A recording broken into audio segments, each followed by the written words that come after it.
때는 구한말 망국의 분위기 때문일까 조선에는 불길한 예언들이 횡행하곤 했다. 그중 가장 많이 퍼져나간 이야기는 조선 왕조의 수명에 관한 것이었다. 나라가 세워진 지 500년이 넘어가던 당시 조선이 28번째 임금을 끝으로 멸망하게 될 것이란 내용이었다. 애초 조선이 한양에 처음 도읍할 때 그 기한을 500년으로 정했었고, 역대 왕들의 신주가 모셔져 있는 종묘의 정문, 창현문의 글자를 파자하면 각각 20세, 28대라는 의미가 되므로 조선이 500년이 지나 20세 혹은 28대 만에 멸망한다는 것이었다. 그렇지 않아도 온갖 요설과 점술에 빠져있던 고종은 이 말을 몹시 불길하게 여겼다. 그는 태조로부터 26번째 임금이었으므로 도참이 사실이라면 자신의 손자 때 나라가 망할 것이기 때문이었다. 이에 고종은 팔도를 두루 뒤져 신통한 점쟁이들을 찾아오게 하는데, 한 번은 이재찬이라는 대신이 어느 흰머리의 점쟁이를 청거했다. 바로 정환덕이란 점쟁이였다. 그는 40살 남짓밖에 안 되는 나이에도 머리가 노인처럼 이미 모두 새어 있었다. 고종은 그런 외모에 기이해하며 평소 염려하던 것을 물었다. 세간에 떠도는 도참이 사실인가? 하지만 정환덕은 임금의 물음에 즉답하지 않고 그의 운수를 답할 뿐이었다. 폐하의 운수는 지난 정유년부터 11년의 고비가 있습니다. 하지만 안타깝게도 이 운수는 모면치 못하실 겁니다. 씨름을 덜고자 한 물음에 오히려 한 씨름을 더한 고종은 무척이나 불길해하며 이를 빠져나갈 방도를 물었다. 그렇다면 기도하여 그 운수를 피해갈 수 있겠는가? 하지만 정환덕은 또다시 즉답을 피했다. 인재를 얻으시는 방법밖에 없습니다.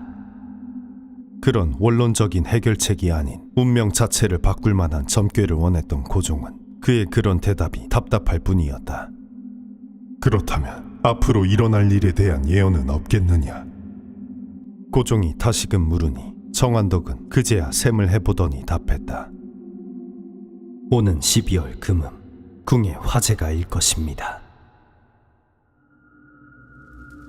그리고 그의 마지막 날 정말로 궁 안에 불이 일었다.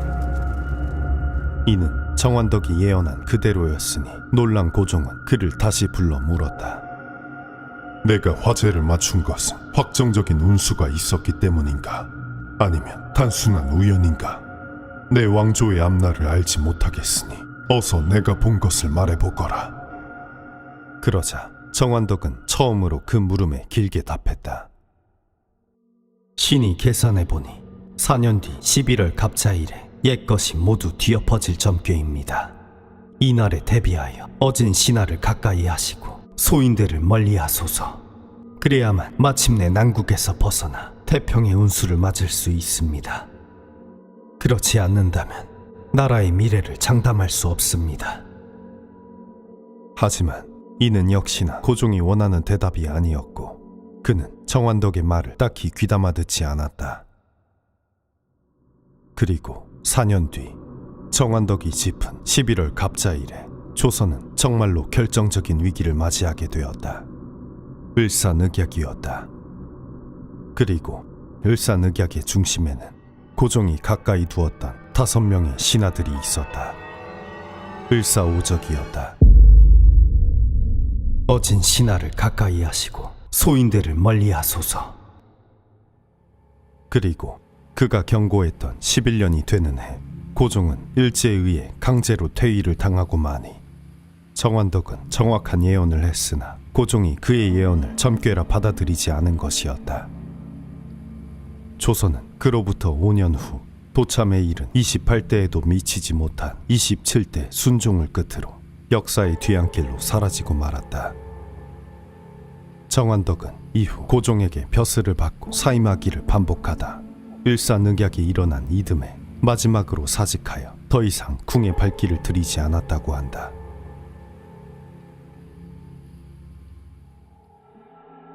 고종은 임금이 되기 전부터 요설과 점술을 믿길 좋아했고, 왕이 된 이후에도 두려운 결단이 있을 때마다 점쟁이나 무당을 찾아 의지하곤 했다.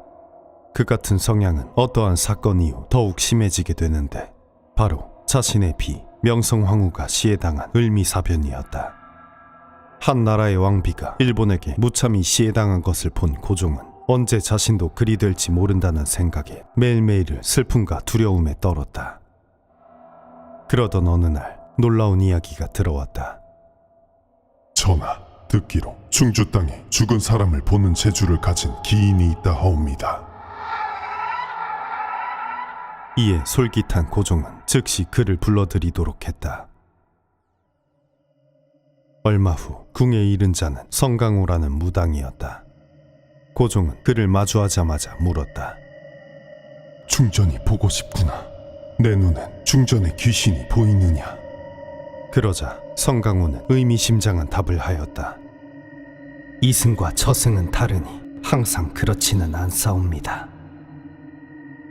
그리고 얼마 뒤 고종이 경효전에서 의식을 치를 때였다. 성강호는 갑자기 이상한 행동을 보였다. 의식이 한창이던 중 돌연 계단 앞에 달려나가 엎드리는 것이었다. 경은 무슨 일인가? 고종이 섬뜩하여 까닭을 물으니 성강호는 몸을 부르르 떨며 답했다. 황후의 신령이 오셔 계단을 오르고 계십니다. 그 같은 놀라운 말에 고종은 황후의 자리를 어루만지며 눈물을 흘리기 시작했다. 그러다 감정이 격해져 대성통곡을 하기에 이르니 성강호가 외쳤다. 그렇게 요란히 애통해하시면 신령께서 임하지 않으십니다. 그러자 고종은 그의 말에 따라 억지로 눈물을 거두었다. 그날 이후 고종은 나라에 의식이 있을 때면 늘 성강호를 불러 명성황후의 혼령이 왔는지를 물었다. 황후가 오고 있느냐? 오늘은 안 오는 게냐? 그렇게 죽은 중전이 생각날 때면 고종은 늘 그를 부르곤 했고 성강호는 황제의 총애 아래 불과 1년 사이에 협판의 자리에 오르기에 이르렀다. 이는 과거 판서와 같은 풍계인 정이품에 해당하는 높은 벼슬이었고 고종이 그를 몹시 총애에 맞이하느니 그의 집은 그에게 아첨하려는 자들로 문전성시를 이뤘다고 한다.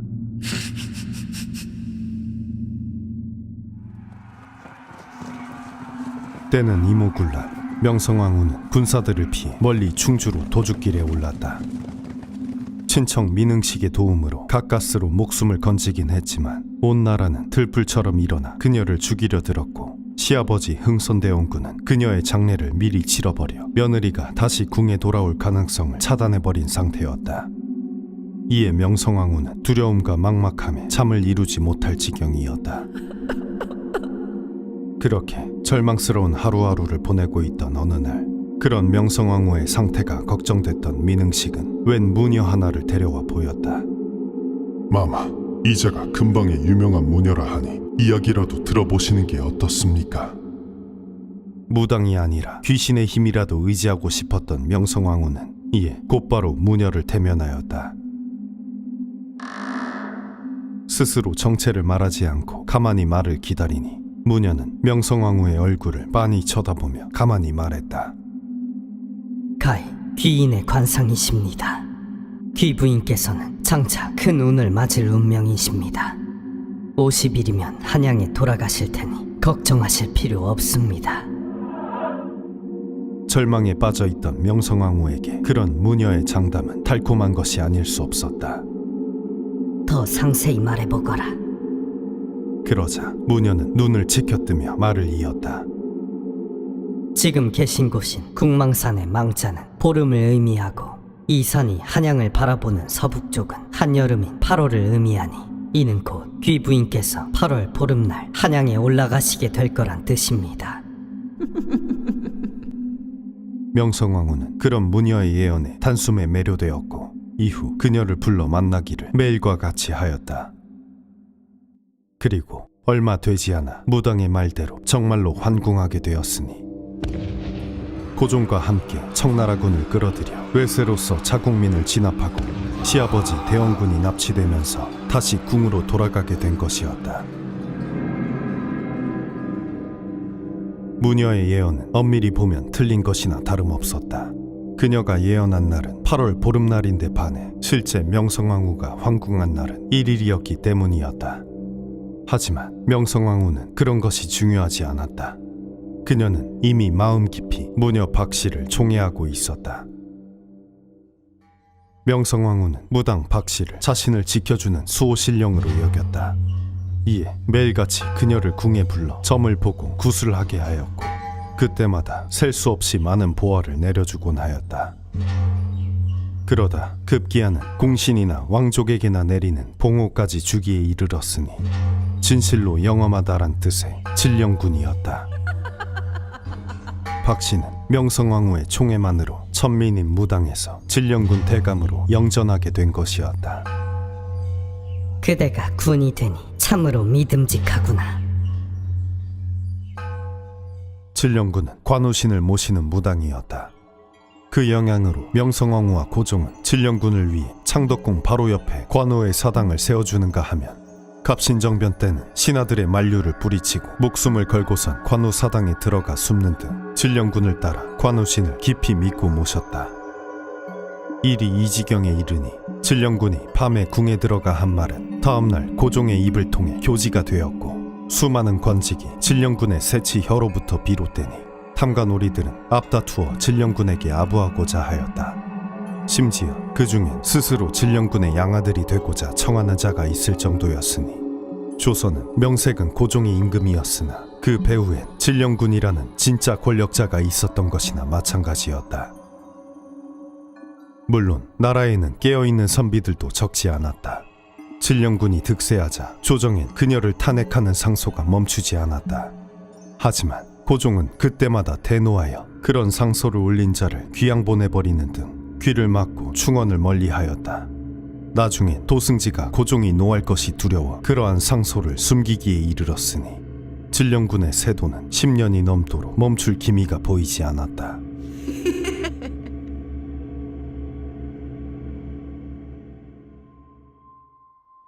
진령군이 위세를 떨치고 그녀에게 아첨하려는 이가 줄을 이을 시절 그녀는 기이한 소문 하나를 듣게 되었다.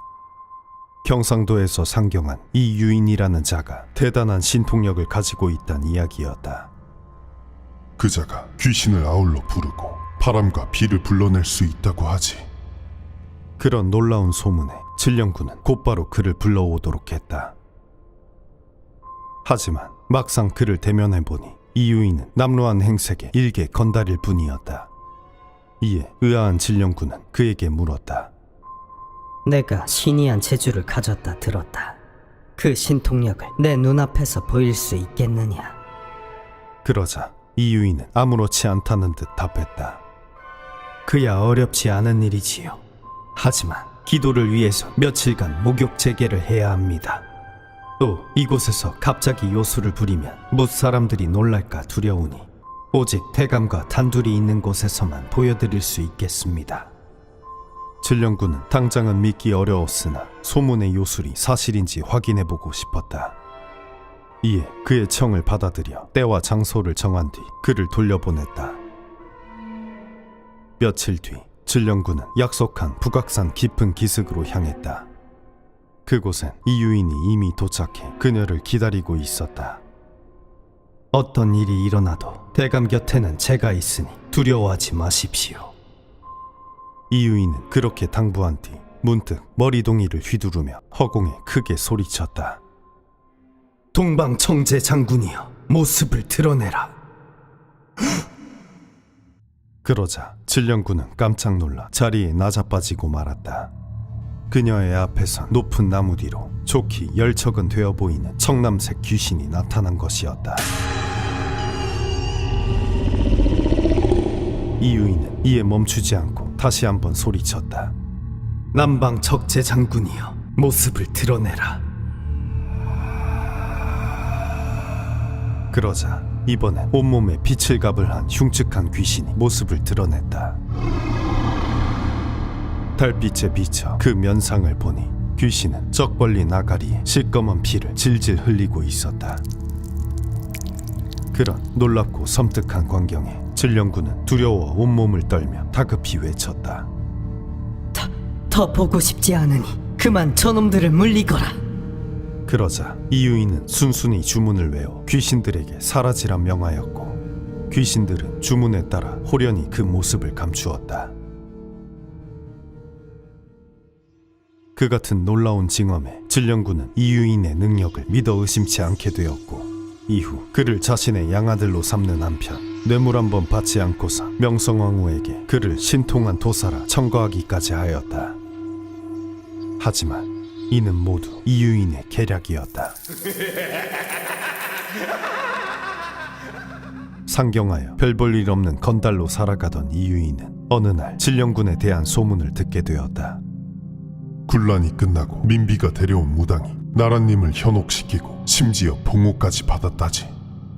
그런 소문에 그는 크게 놀라워하면서도 머릿속에 좋은 생각 하나가 번뜩였다. 임금과 왕비도 속이는 마당에 배워먹지 못한 무당 따위라고 왜 못 속이겠는가? 그는 즉시 다른 건달들을 모아 의도적으로 자신에 대한 소문을 퍼뜨리기 시작했다. 귀신을 아울러 부르고 바람과 비를 불러낼 수 있다고 하지. 그리고 마침내 진령군이 미끼를 물자 다른 건달들을 시켜 미리 귀신으로 변장시킨 뒤 어둠을 이용해 아둔한 진령군이 환상을 믿게 한 것이었다. 진령군이 명성황후에게 그랬듯 그녀의 깊은 신뢰를 얻은 이유인은 벼슬을 얻고 나날이 승승장구하였다. 그는 고종의 특명으로 단숨에 희청군수 자리에 오른 것을 시작으로 병조참판, 병마절도사, 그리고 법부 대신의 자리에까지 올랐다.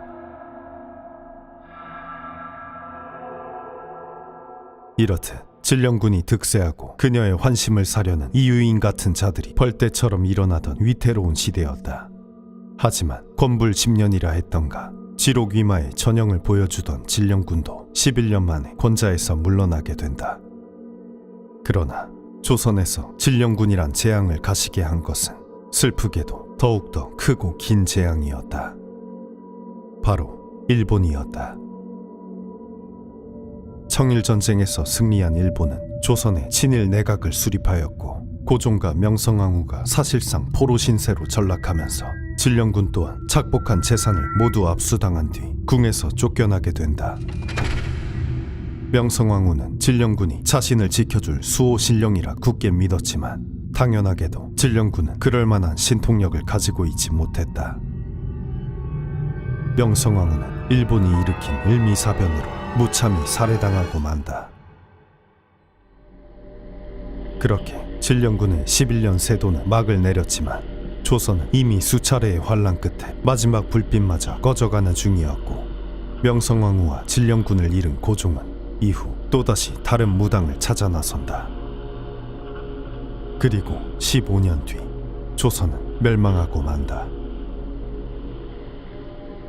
해방 후 명성황후와 진령군의 이야기를 다룬 개벽 79호에서는 무당에게 매달리다 끔찍한 죽임을 당한 명성황후의 최후에 대해 이렇게 평했다. 자기 살 길과 나아갈 길을 오직 운명에만 맡긴 어리석음 때문이다.